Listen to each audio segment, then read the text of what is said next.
కోడల మజాక అక్కినేని కుటుంబం గర్వపడేలా మొత్తానికి శోభిత అయితే నెలలు పూర్తి చేసుకుంటూ అక్కినేని కుటుంబంతో శ్రీమంతపు వేడుకలు జరిపించుకుంటూ అందరి ముందుకి అడుగు పెట్టేసింది.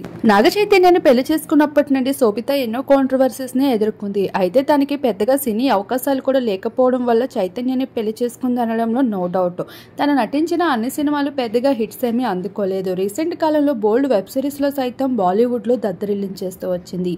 అటువంటి శోభిత అమ్మడు మొత్తానికి చైతన్యాన్ని పెళ్లి చేసుకుని అదృష్టం తన కాళ్ళ వద్దకి తెచ్చేసుకుంది. ఇక పెళ్లి చేసుకున్న తర్వాత ఇండస్ట్రీకి దూరమైనప్పటికీ మోడలింగ్ కెరియర్ లో ఏమాత్రం వెనుకడుగు వేయలేదు. ముంబైకి ఎప్పటికప్పుడు చేరుకుంటూ మోడలింగ్స్ లో ర్యాంప్ వాక్స్ లో కనిపిస్తూనే ఉంది. అటువంటి అమ్మడు ఇక పెళ్ళయింది కదా, ఇక పిల్లల విషయంపై ఏంటి అభిప్రాయం అంటూ నెటిజన్స్ ఎంత అడుగుతున్నప్పటికీ వాటన్నిటిని కొట్టిపడేస్తూ వచ్చేది. ఇక అటువంటి శోభిత మొత్తానికి అయితే గుడ్ న్యూస్ ని అందించేసింది. తన త్వరలోనే 12 బిడ్డకి జన్మనివ్వబోతున్నట్లు ఎప్పటికప్పుడు బేబీ బామ్ ఫొటోస్ కూడా నెట్టింట హల్చర్గా మారుతూ ఉన్నాయి. కానీ అక్కినేని కుటుంబం ఈ విషయాన్ని ఏమాత్రం రివీల్ చేయలేదు. అయితే రివీల్స్ చేస్తూ ఉంటే సోషల్ మీడియా ట్రోలింగ్స్ కు మించి పెద్దగా ఏమీ జరగట్లేదనే విషయం గట్టిగా నమ్ముతూ వచ్చారు.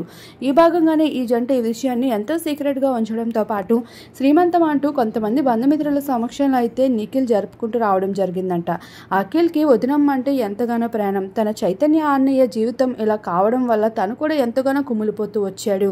ఇక అన్నయ్య జీవితాన్ని నిలబెట్టేందుకు శోభిత తన లైఫ్ లోకి రావడం, వీరిద్దరూ ఎప్పుడూ హ్యాపీగానే ఉండాలి అంటూ అఖిల్ అభిప్రాయపడుతూ ఉంటాడు. ఈ భాగంగానే తన పెళ్లికి ముందే తను ఒక చిన్న శ్రీమంతం సర్ప్రైజ్ అయితే అరేంజ్ చేస్తూ వచ్చేసాడు. ఇలా తన శ్రీమంతం ఎంతో బ్యూటిఫుల్ గా జరుగుతూ రావడంతో నెట్టింట ఆ ఫొటోస్ వైరల్ గా మారుతూ ఉన్నాయి. ప్రస్తుతం ఆ ఫొటోస్ చూసిన వారంతా కంగ్రాచులేషన్స్ అంటూ బెస్ట్ కామెంట్స్ ని అందిస్తున్నారు.